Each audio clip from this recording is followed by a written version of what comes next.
Can I invite people to text questions in, and whilst you're doing that, I'll ask a first one, which is that you're scaling this work, Sophie, to 4 more sites. How do you plan to support them to get the same level of insight into their potential participants? What sort of strategies will you be recommending? You have to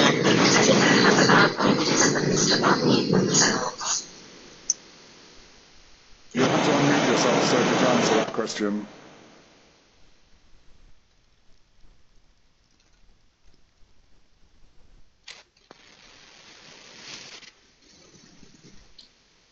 Sophie Humphreys, I can't hear you. If you could unmute yourself.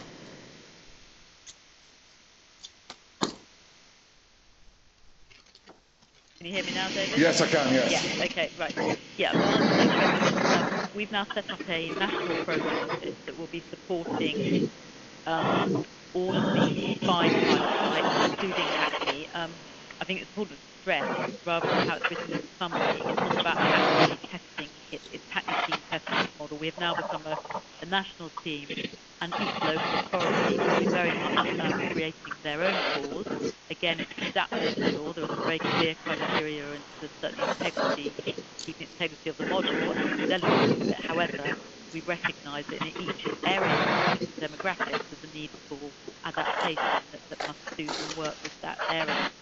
Those local areas will be supported. They are now all doing their feasibility studies, similar to the one we undertook at Hackney.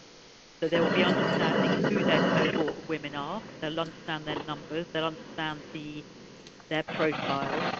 And from that, we will, my colleague Georgina Perry will be spending time with them, actually doing analysis of their data to get a good picture of what their women and the circumstances look like. It may be very different, and be able to adapt and move and work towards whatever that is.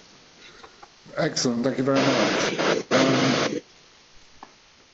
Would anyone else like to ask a question? David, it's Joe here. I'd love to ask a question if that's okay. Oh, please do, Joe. I didn't know you were still hanging around. That's great. Oh no, definitely, and Sophie, thank you, because that was fantastic to hear that. And like you said, I think there was a real connection with the approach, the natural approach that you'd taken to this development, which very much aligned to some of these ideas of prototyping and ethnographic research. This idea of kind of working out what's going to work for an individual based on that real kind of contextual insight around their lives. And my question kind of relates to that, which is supporting the other sites to develop, as you said, within their different contexts. Will you be supporting them to take that type of approach, to take that kind of developmental approach to looking at how they might solve that issue locally? Yeah, absolutely. I mean, we have a very clear we call it the cause pledge that each local authority has signed up to, which includes key elements of the model, which is absolutely the things I've talked about in regards to a very sort of women-centered approach, very much about listening to the individual. It's based on sort of systemic and social learning theory, and also some very clear kind of things we don't do with regards to things like, you know, we're not there to rescue women and sort of run people's lives. We're not there to try and get people's children back. It's about people really, I think as David said earlier on, about people beginning to take some, not responsibility as in blame for, but responsibility as in have some control and make decisions that are for themselves, rather than being in a world where a lot gets done to them. So it's trying to make a shift from that position. So we will absolutely be working very closely with each local authority. We're providing training, providing support. Both myself and my colleague George will be sitting on their interview panels for practitioners, and they will each set up a local project board like we do in Hackney, and then I will be chairing a national board, which will ensure that you know, that integrity and that fidelity is being kept up with.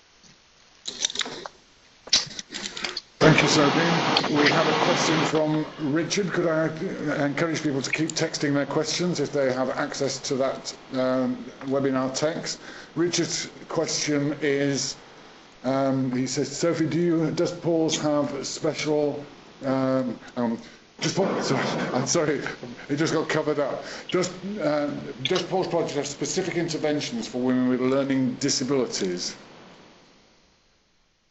Yeah, I mean, we have sort of various interventions we use. However, as I said early on, is that what's really key is every woman is different, every woman's circumstances are different, and their needs. And if a woman has learning difficulties, and that's a key factor, then we work very closely and engage with the learning difficulty services that are available in the local authority.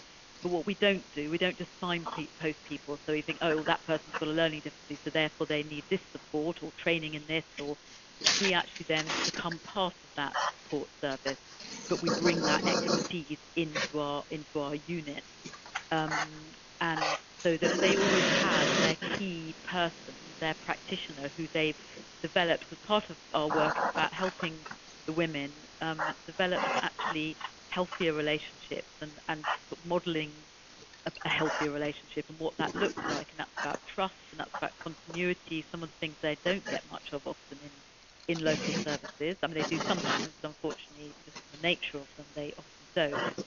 So yes, we do use specific, but I wouldn't be able to list specific services we use with regards to learning difficulties, because we would want to make sure that we were using the right one for that woman, and that would mean utilising firstly what's available, and if it isn't available, more importantly, finding out what perhaps is happening somewhere else that might be more appropriate for that woman, and then trying to bring that in.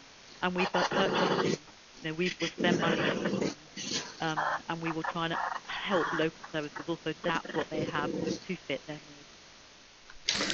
Thanks very much, Sophie. I really appreciate it. Oh, hang on. Have we got another question? How quickly into the process, this is from Julie Templey, did you start responding to the kinds of issues that were being identified by the women you engaged with? How long were you testing and how quickly delivering the new service? I think if I understand the question, I mean, from doing the feasibility, we carried the feasibility out in some sort of, first we did it as a sort of paper exercise. What we were very conscious of, sort of ethically, not to bring the women on board and then have nothing to offer them.